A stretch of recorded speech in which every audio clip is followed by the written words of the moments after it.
Anda berperilaku tidak baik di kantor, ketemu pimpinan kan tidak tenang. Anda berperilaku tidak baik di luar rumah, pulang ke rumah kan nggak tenang. Siswa berperilaku tidak baik, datang ke sekolah kan tidak tenang. Ya, nah, kita berperilaku menjaga kebaikan supaya pulangnya kepada Allah tenang. Dijaga sifat mulia ujung kepala sampai ujung kaki. Saat pulang itulah jiwa kitanya tenang, pulangnya tenang, maka disifati oleh Al-Quran di surah ke-89 Al-Fajr. Di ayat ke-27 sampai ayat 30. Ya ayyatuhan nafsul mutmainnah. Irji'i ila rabbiki radiyatan mardiyah. Fadkhuli fi ibadi wadkhuli jannati. Itulah misi tertinggi kita.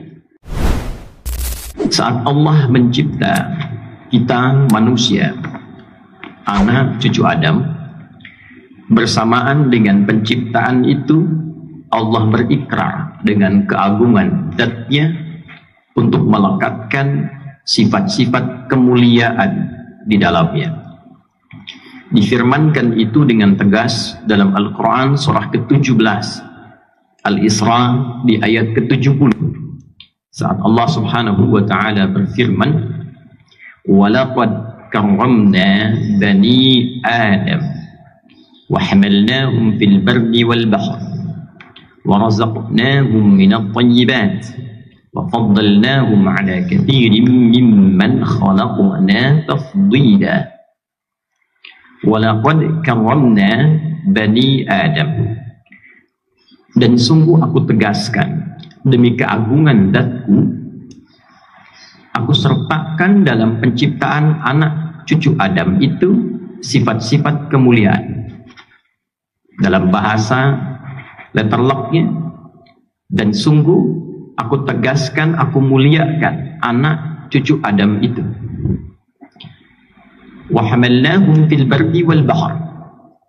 Dan aku tetapkan umumnya mereka beraktivitas berpijak di daratan dan di lautan. Wa razaqnahum minat thayyibat. Dan dengan sifat mulia itu, demi keagunganku, aku pilihkan rizki-rizki terbaik yang dapat mereka gunakan untuk beraktivitas kehidupan itu. Wa faddalnahum ala katsirin mimman khalaqna tafdila.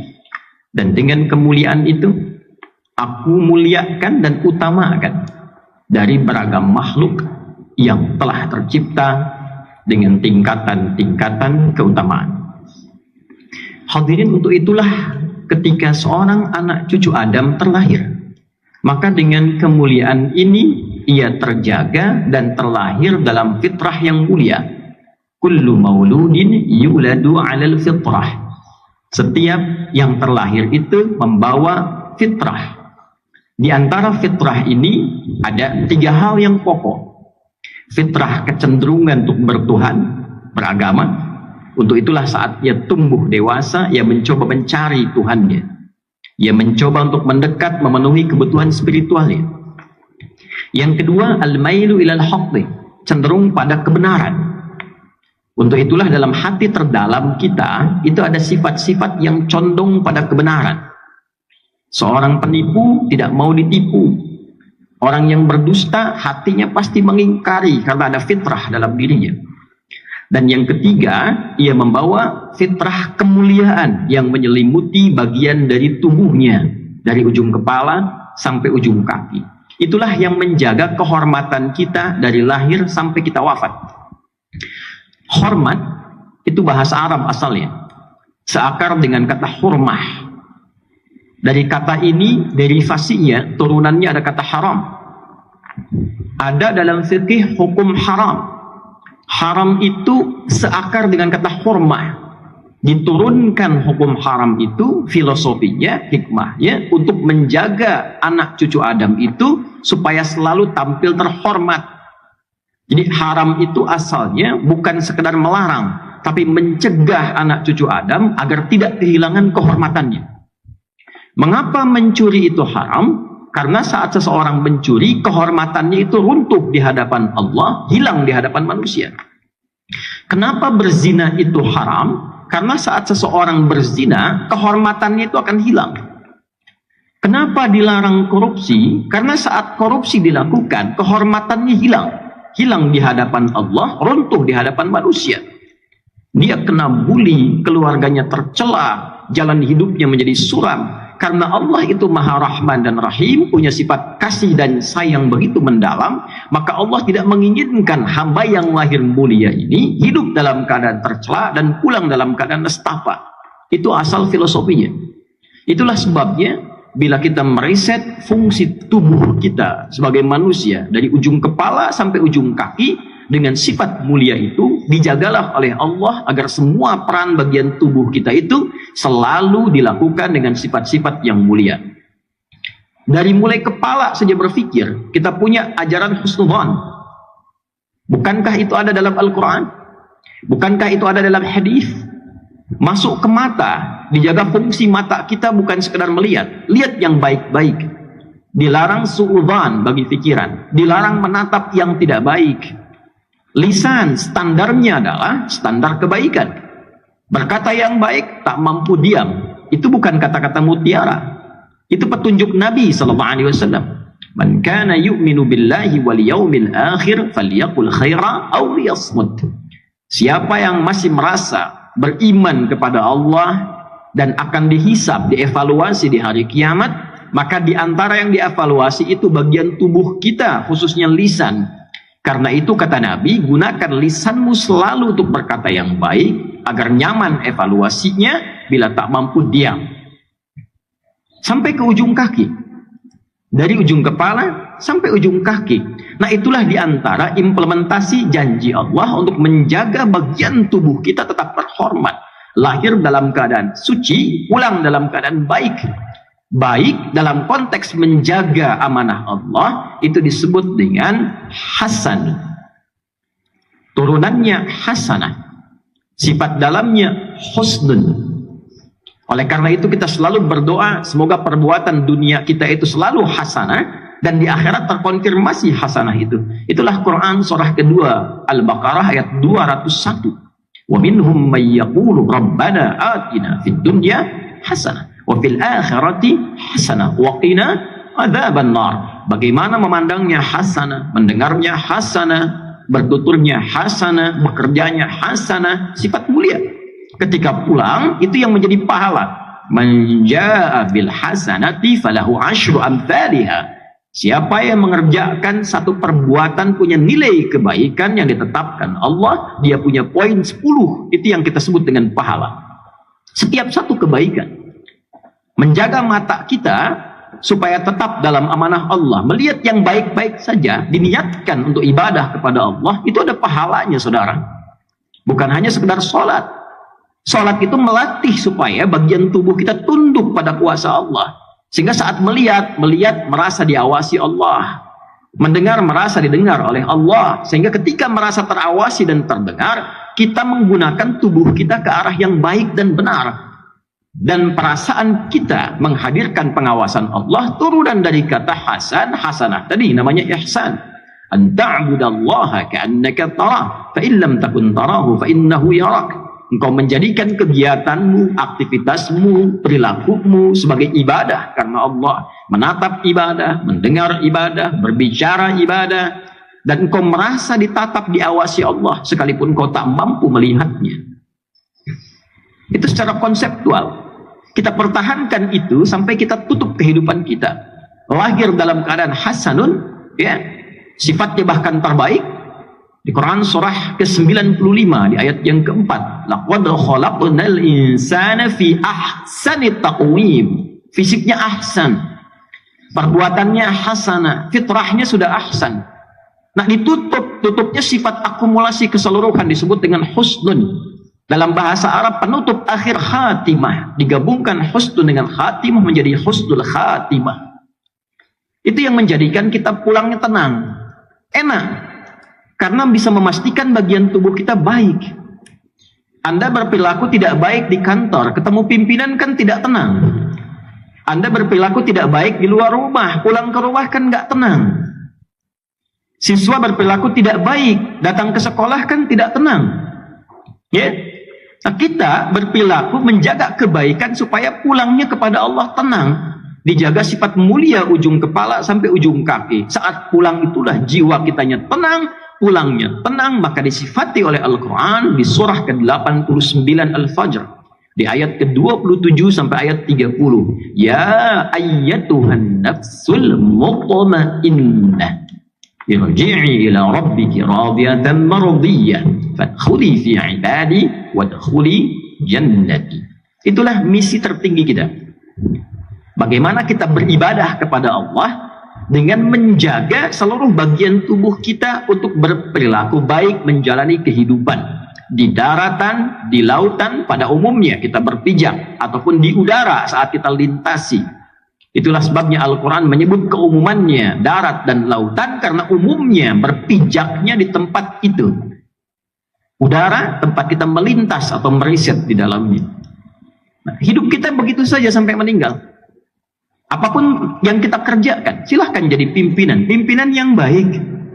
Jadi karyawan yang baik, jujur, jangan mencuri, jangan menipu. Kan anggota tubuh semua yang kita gunakan.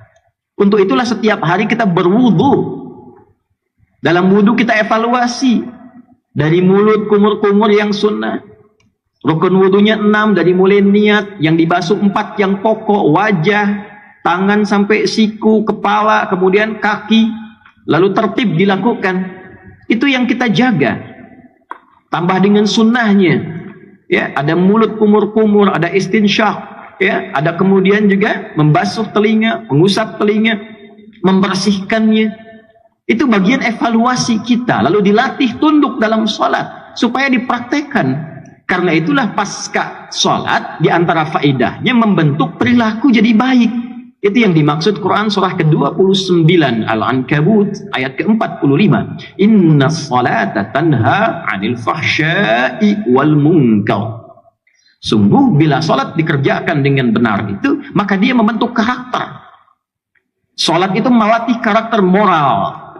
Dari karakter moral diturunkan kepada karakter intelektual, berpikir. Dari karakter intelektual diteruskan ke fisik menjadi karakter kinerja. Jadi kalau kita sholatnya bagus, kinerjanya pasti mulia. Ilmiahnya seperti itu. Idealnya demikian. Tapi ternyata menjalani kehidupan, walaupun oleh Allah diberi durasi latihan yang ditoleransi sampai balik. Menjelang balik itu salah ditoleransi. Supaya bisa diperbaiki. Sampai balik, berapa tahun itu? 7 tahun, 10 tahun, 12 tahun. Dulu 15 tahun, sekarang ada percepatan budaya, karakter, orang 10 tahun sudah balik. Ditoleransi. Kalau bicara salah, nggak langsung dicatat. Supaya apa? Diperbaiki. Karena itu ada pendidikan. Itulah sebabnya kenapa awal pendidikan pertama anak tumbuh itu sholat. Supaya tumbuhnya jadi baik. Orang tua melihat anak berkata yang kurang baik. Belum balik, perbaiki. Supaya saat balik, kata-katanya baik. Orang tua melihat anak-anak itu memandang yang tidak baik. Nonton YouTube yang tak baik, ya, berselancar di internet tidak baik. Ketahuan orang tua, perbaiki supaya saat balik, saat dia berpikir dengan bagus, dia tidak terkontaminasi dengan keburukan itu. Dia mulai menyiapkan yang baik-baik. Itu filosofinya. Ditoleransi oleh Allah sampai balik. Setelah itu jadi baik.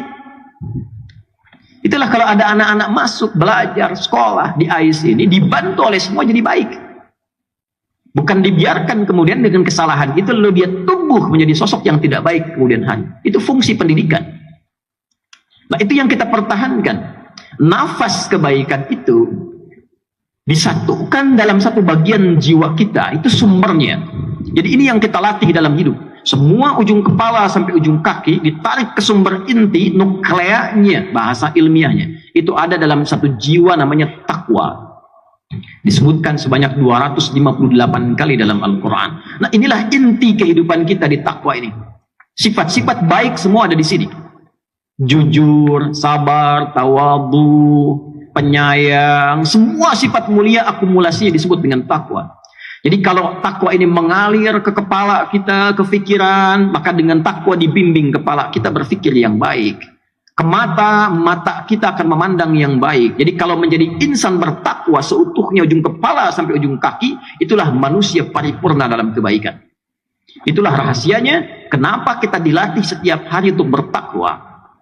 Jadi manusia bertakwa. Dan hanya di Al-Quran terdapat korelasi pendidikan ibadah dengan takwa. Kita sholat ini Itu dihubungkan dengan takwa. Dzalikal kitabu la raiba fihi hudal lil muttaqin. Siapa orang takwa yang dimaksud ini? Ayat 3-nya, alladzina yu'minuna bil ghaibi wa yuqimunas shalah. Kita baru puasa Ramadan kemarin. Apa tujuan puasa itu? Ya ayyuhalladzina amanu kutiba alaikumus shiyam kama kutiba 'alal ladzina min qablikum la'allakum tattaqun, supaya kalian meningkatkan takwa. Nah, takwa itu semakin meningkat semakin jadi baik. Karena itu setelah puasa Ramadan selesai, ukurannya kebaikan. Setelah sholat selesai, ukurannya kebaikan. Karena takwa nilainya. Itu poinnya. Nah, tidak mudah mempertahankan takwa. Dan sifat kemuliaan yang telah Allah lekatkan sebagai potensi itu untuk kita jaga dalam kehidupan. Karena memang ada satu sosok makhluk yang telah berikrar. Bahkan sebelum Adam turun ke muka bumi memulai tugasnya, makhluk ini berikrar akan menggoda anak cucu Adam dari depan, dari belakang, kanan, kiri, dan mencoba memastikan sedikit sekali di antara hamba Allah yang bisa mensyukuri nikmat kemuliaan ini. Dalam konteks menjaga sifat-sifat kemuliaan ini, dia goda. Alih-alih Marta memandang yang baik, dipalingkan kepada yang tidak baik. Mulut harusnya berkata yang lembut, yang berkasih sayang, keluarnya kata-kata yang tidak terkontrol, celaan, hinaan, menjatuhkan, ujung kepala sampai ujung kaki. Sehingga nyaris kemudian ia tunggangi lawan dari takwa, yaitu nafsu. Dia tunggangi nafsu manusia yang seharusnya menjadi katalis untuk takwa, support takwa muncul, dia berikan jalan sendiri supaya muncul ke permukaan. Ada jujur, ada dusta. Dusta di nafsu, jujur di takwa. Dusta diciptakan untuk mensupport supaya jujurnya muncul ke permukaan. Sabar diciptakan, lawannya marah. Marah ini diciptakan bukan ingin menjadikan Anda pemarah, bukan. Tapi supaya sabarnya ini muncul ke permukaan. Sebab kalau tidak ada marah, nggak mungkin kita bisa belajar bersabar. Anda pulang dari Jumatan, ketemu kawan di jalan, nggak ada hujan, nggak ada angin, nggak ada apa-apa, teman Anda katakan, sabar ya Pak. Anda kan akan bingung bertanya. Mesti ada triggernya di situ. Kenapa mesti bersabar? Lawannya ada amarah. Jadi nafsu diciptakan awalnya menjadi katalis untuk mensupport takwa ini naik ke permukaan. Cuma setan dia membuka jalan sendiri untuk nafsu. Alih-alih menggunakan fungsinya menaikkan takwa, dibuka jalan sendiri. Tembus ke nafas. Tembus kemudian ke sodrun. Nafas, kolbun, sodrun sampai keluar. Jamannya surur. Kita sering berdoa. Ya, Qul a'udzu birabbin nas, malikin nas, ilahin nas. Min syarril waswasil khannas alladzi yuwaswisu fi sudurin nas. Nah, inilah yang menjadikan manusia sering keluar dari fitrahnya. Dan nyaris kita tidak temukan manusia yang sempurna kecuali nabi dan rasul yang punya sifat ma'sum, dijaga oleh Allah Subhanahu wa taala. Siapa yang dari baligh sampai sekarang Jumatan yang tidak pernah salah pandangannya? Tidak pernah keliru bicaranya? Tidak pernah salah mendengarnya? Mustahil. Ustadz, seustadz-ustadznya, kiai sekiai-kiainya pasti pernah salah. Jadi kalau Anda ingin mencari kesalahan seorang ustadz, dia pasti ditemukan sepanjang dia manusia. Kiai demikian, Habib demikian, sepanjang manusia, sepanjang bukan nabi dan rasul. Siapapun, mau pejabat, mau rakyat, mau birokrat, siapapun pasti ada potensi untuk berbuat salah sepanjang kita masih hidup dan sepanjang setannya juga menunaikan tugasnya untuk menggoda manusia. Nah, Allah yang punya sifat Rahman dan Rahim sebagai penutup bagian dari khutbah ini menginginkan dalam situasi itu pun tetap melindungi kita, tetap menjaga kita. Karena Allah pun mendeklarasikan, engkau bisa menggoda, tapi aku pun membentengi hambaku dari godaanmu itu. Maka kesempatan diberikan oleh Allah supaya kita menyadari kekeliruan itu, mengoreksinya dan kembali kepada jalan kemuliaan. Tidak ada manusia yang tidak salah selain Nabi dan Rasul. Tapi diberi kesempatan oleh Allah dari kesalahan itu kembali menjadi soleh. Saudara, bila kita mengoreksi yang salah menjadi soleh, Tidak baik menjadi baik, maka kebaikan yang dihasilkan dari sifat korektif dari yang tidak baik itu disebut birrun namanya. Birrun. Bila itu melekat pada diri kita, kembali jadi baik, birrunnya nempel dalam diri kita, jadi baik lagi, maka berubah menjadi mabrurun. Maka dilatihlah setidaknya dalam ritual setahun sekali. Belajar. Kontemplasi, apa selamanya saya akan jadi seperti yang tidak baik ini. Kata-kata kotor, senang mencela orang, pikiran yang gak bagus, mendengar yang gak baik. Sementara saya sadar saya pulang akan menghadap Allah. Nanti dikumpulkan di padang Arafah. Maka dibawa ke miniatur kehidupan orang kumpul semua sama. Mau pejabat, mau rakyat, mau punya kedudukan, mau tidak, pakaiannya sama, ritualnya serupa. Deklarasi kesetaraan. Bahkan sebelum PBB deklarasi, sebelum ada terbentuk banyak negara, Islam sudah memperkenalkan kesetaraan. Tapi dalam kesetaraan itu ada renungan. Apakah akan begini selamanya? Sementara kita akan pulang kepada Allah. Apa enggak malu pulang dengan status sebagai pencuri, pulang dengan status sebagai koruptor, pulang dengan status sebagai pencela, pulang dengan status sebagai penyogok? Apa enggak malu diviralkan di alam akhirat nanti? Fulan koruptor, fulan penyogok, fulan pezina, fulan penipu, datanya dibuka semua, nggak bisa bohong dia. Apa nggak malu? Maka direnungi itu di Arafah itu.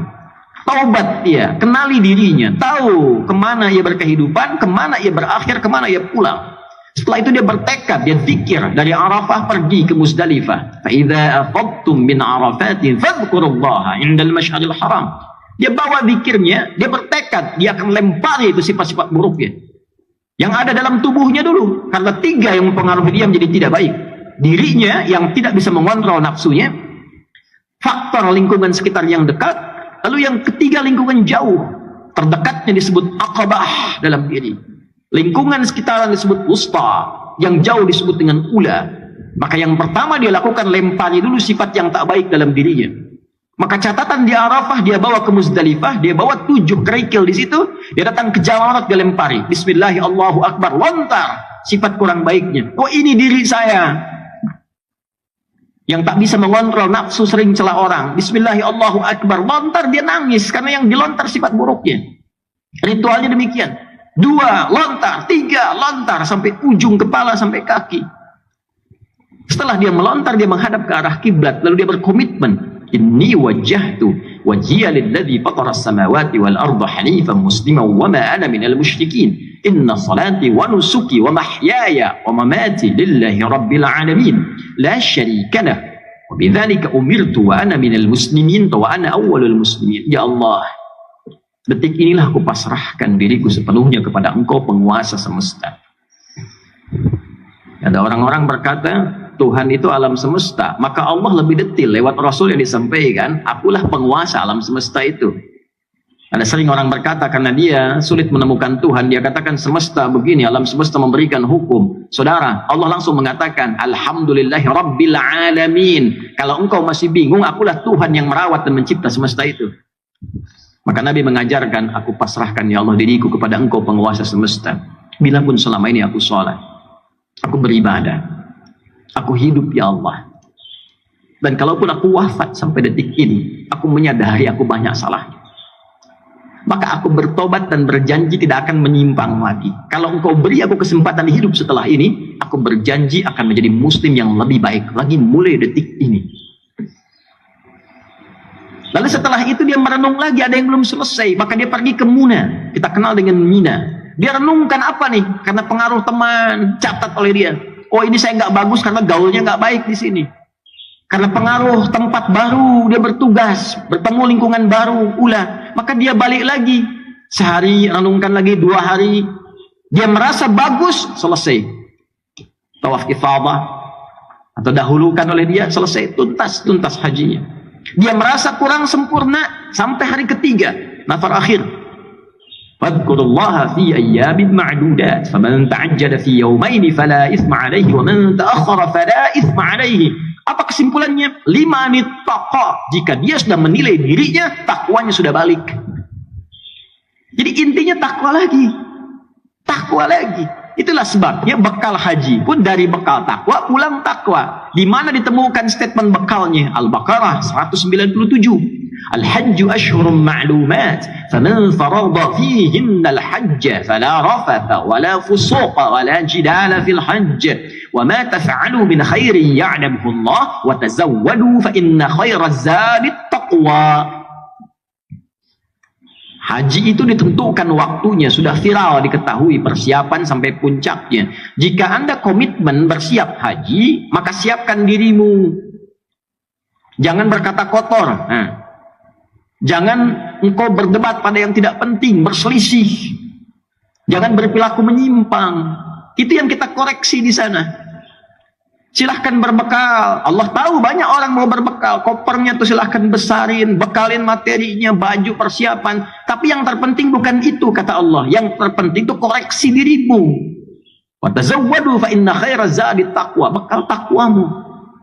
Makanya sebelum berangkat kita manasik tuh. Malam tahajud tingkatkan, baca Quran tingkatkan, itu bagian takwa. Nanti di sana dioptimalkan. Begitu pulang 5 menit taqa. Setelah 2 hari, 3 hari selesai di Muna itu kita simpulkan ada perubahan enggak? Itulah sifat takwa. Ketika pulang berubah jadi baik, yang tak baik dikoreksi jadi baik. Itulah birrun. Melekat pada pelakunya mabrurun. Ini yang dimaksud kalimat Nabi al-hajjul mabrur. Haji yang merubah pelakunya menjadi lebih baik dari sebelumnya. Bagi kita yang belum atau tidak berhaji di tahun ini, maka diberikan jalan berbeda. Tapi ini bukan haji.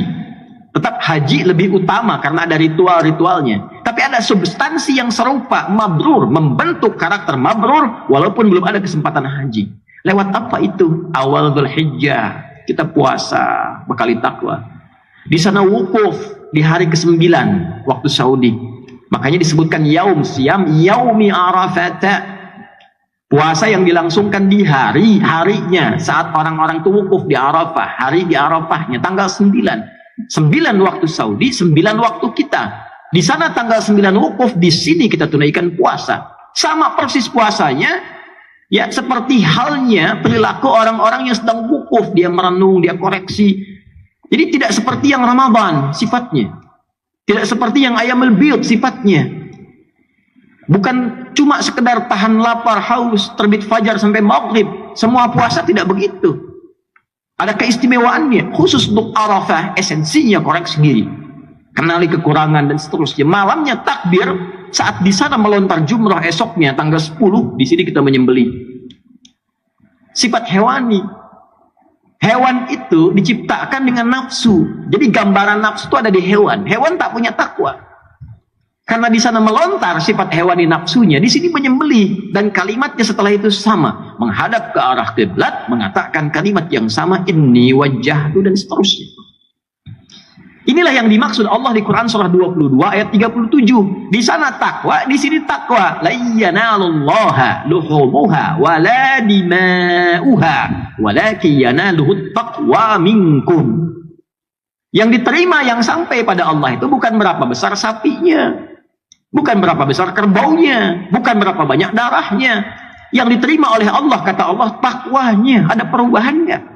Merasa lebih dekat nggak dengan Allah? Merasa meningkat nggak ibadahnya? Meningkat, mendekat, lebih dekat lagi, itu korba. Semakin meningkat disebut kurban. Itulah sebabnya ibadahnya disebut kurban. Dari kata korba, bukan korban. Kurban. Kenapa disebut kurban? Yang dimaksudkan ketika kita berbagi dan komitmen menjadi baik, dilihat standarnya setelah itu menjadi lebih dekat hubungannya dengan Allah, meningkat takwanya. Itulah mabrur. Sekarang kita lihat, sehari setelah hari tasyrik, Jumat ini, Jumat deklarasi perubahan diri kita. Bukankah kita di Jumat ini dipanggil untuk meningkatkan zikir? Coba dicek, jadi lebih dekat gak dengan Allah? Merasa meningkat gak takwanya? Beruntung kita alhamdulillah tinggal di Indonesia, karena semua bagian dasar kehidupan berbangsa, bernegara dipaku dengan sifat takwa. Di pendidikan, Undang-Undang Sisdiknas nomor 20 tahun 2003, dari mulai pasal menimbang A sampai E, 5 itu poinnya. Poin kedua B itu sudah takwa. Undang-Undang Dasar tahun 1945 mengamanatkan pada pemerintah, mengusahakan menyelenggarakan satu sistem pendidikan yang meningkatkan keimanan dan ketakwaan pada Tuhan Yang Maha Esa serta akhlak mulia, baru mencerdaskan kehidupan bangsa. Masuk tentara Sabta Marga ada 7, nomor 3-nya itu adalah takwa. Kami tentara Indonesia yang bertakwa pada Tuhan Yang Maha Esa, membela kebenaran, kejujuran dan keadilan.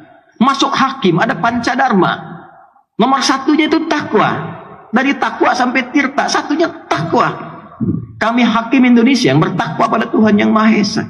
Masuk polisi, Tribrata, nomor 1-nya takwa. Kami polisi, Negara Kesatuan Republik Indonesia yang bertakwa pada Tuhan Yang Maha Esa. Jadi itu ukuran pendiri bangsa ini menginginkan kita jadi orang baik sebelum pintar. Sebab pintar tidak baik, celaka. Korupsi itu banyak dilakukan oleh yang pintar. Pengelabuannya oleh yang pintar. Cuma karena nggak ada takwanya sebagai amanat undang-undang, itu yang jadi problem.